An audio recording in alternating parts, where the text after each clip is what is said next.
Artrose facetária ou artrose da coluna vertebral são sinônimos para descrever alterações degenerativas de desgaste na coluna que podem atrapalhar a qualidade de vida porque provocam dor. Esse é um tema bastante recorrente no meu consultório e que gera algumas dúvidas nos pacientes sobre a sua gravidade e como isso pode evoluir ao longo dos anos no envelhecimento. Eu sou o Dr. Alberto Gottfried, médico ortopedista, especialista em cirurgia da coluna vertebral. Muito bem, você fez uma ressonância magnética e apareceu lá desgaste ou artrose da coluna vertebral. E isso muitas vezes gera apreensão, né? Porque o desgaste da coluna, embora seja mais comum em pacientes mais velhos, mais idosos, pode aparecer já a partir da quarta década de vida, né? E as pessoas se perguntam como que isso vai se comportar ao longo dos anos com o envelhecimento, né? Será que uma pessoa que apresenta artrose já aos 40 anos de idade vai, por exemplo, ter muita dor no futuro, ou até, o que me perguntam com uma certa frequência, vai deixar de andar no futuro por conta da coluna vertebral? Então esse é o nosso tema de hoje, né? Artrose da coluna ou artrose facetárias são todos sinônimos, tá?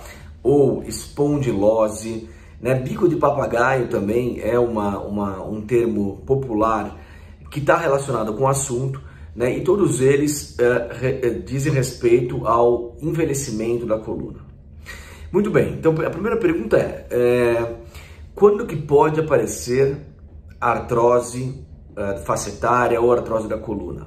Bom, como eu já disse agora há pouco, é mais comum que alterações degenerativas da coluna ocorram a partir da quarta década de vida, né?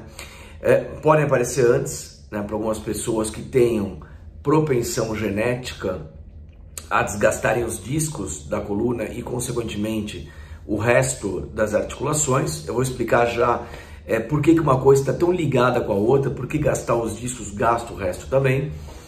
E lá para a sexta, sétima década de vida, estima-se que todo mundo tenha algum grau de degeneração da coluna.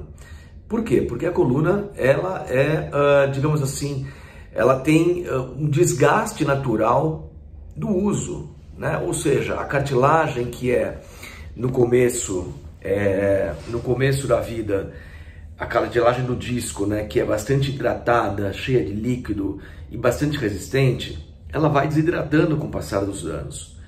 E isso vai acontecer invariavelmente com todas as pessoas, em maior ou menor grau. O fato é que o disco, ele confere mobilidade à coluna, tá? E uma vértebra toca na outra por meio de cartilagens, né? Então, esse contato de uma vértebra com a outra de cartilagem, quando o disco começa a desgastar, essa engrenagem toda acaba funcionando de maneira desorganizada. E isso pode levar ao que nós chamamos de sobrecarga das articulações ou sobrecarga das facetas articulares, que gera artrose e, consequentemente, dor. Então, que tipo de dor que é comum em pacientes com artrose? Dor nas costas, né? Então, se a gente está falando da lombar, que é a região mais propensa a desgastar, dor na região lombar, que é a parte de baixo da coluna. E a característica da dor é dor logo ao acordar. Então, o indivíduo que acorda com dor, vai aquecendo, vai esquentando durante o dia, fazendo as suas atividades, trabalhando e tal, a dor vai melhorando e quando chega à noite, na hora de dormir, volta a aumentar a dor. Então essa é uma das características da dor da artrose da coluna, né?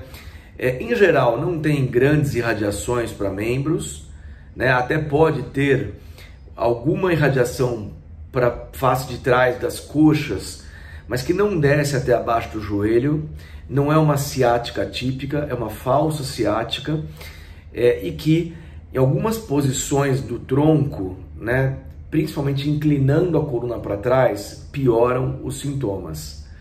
Né? Diferente da hérnia de disco, que costuma piorar flexionando o tronco para frente, dói a perna, aqui na artrose da coluna, inclinando o tronco para trás, piora a dor na lombar. E algumas vezes com alguma irradiação para o glúteo, mas o forte mesmo é a dor na lombar. Então isso pode impactar a qualidade de vida, né? Porque é dor diária, né? São dores todos os dias. A dor da artrose é uma dor crônica, que é de difícil resolução, porque fisioterapia tem efeito limitado, medicações têm efeito limitado, a dor é recorrente, e dor crônica é um problema, porque o cérebro, de certa forma, se acostuma com aquilo como sendo normal, e a gente sabe que se acostumar com dor não é uma coisa desejada, não é uma coisa agradável. Em relação aos exames de imagem, né, a radiografia simples dá algumas pistas, né, então a gente consegue ver o disco entre as vértebras com redução da altura, bicos de papagaio, né, que são os osteófitos, indicam algum desgaste da coluna, né? Às vezes tem desvio do tipo escoliose também, o disco vai gastando, vai afrouxando, pode dar escoliose, pode dar escorregamento do tipo espondilolistese, mas sem dúvida o exame que mostra de fato as articulações gastas é a ressonância magnética. Então essa combinação de raio-x mais ressonância, ao meu ver, é suficiente para fazer o diagnóstico, né? E uma vez diagnosticado, primeiro, é possível acalmar o paciente, pois se localiza a causa da dor, né? Porque não saber de onde vem a dor é uma coisa muito angustiante para o paciente, é muito chato você ter dor e não saber de onde vem. Então é possível dar o diagnóstico e dar uma linha de tratamento que em geral é não cirúrgico. E o tratamento consiste em mudança de hábitos de vida, né? Acertos, melhoras posturais, fisioterapia também tem o seu papel, medicações, né? Medicações para dor, medicações de uso por tempo mais prolongado, então em idosos, anti-inflamatórios fitoterápicos podem ser usados com mais segurança, principalmente em relação à parte renal e gástrica. Em algumas situações, a infiltração da coluna pode ajudar, né? Infiltração das facetas articulares ou de um raminho nervoso da coluna que ajuda na dor lombar. E, como eu disse anteriormente, de modo geral, não se indica cirurgia para casos de artrose, casos que não tenham, por exemplo, compressão de nervo ou que não tenham uma deformidade importante. A artrose, por si só, é de tratamento conservador, seja ele conservador medicamentoso por boca ou fisioterapia, e algumas vezes conservador invasivo com infiltrações na coluna. Então esse era o tema de hoje, espondilose ou desgastes na coluna vertebral, e a gente se vê semana que vem. Até lá!